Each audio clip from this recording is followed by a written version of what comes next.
western Grant County, Pendleton County, until midnight. At 11:11 p.m., a severe thunderstorm was located near Falmouth, moving east at 30 miles an hour. Hazard, 60 miles an hour wind gusts and quarter-size hail. Source, radar indicated. Impact, minor hail damage to vehicles is possible. Expect wind damage to trees and power lines.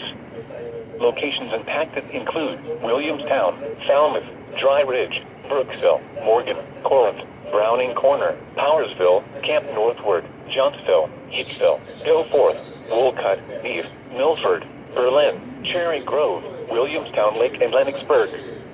This includes I-75 in Kentucky between mile markers 143 and 157.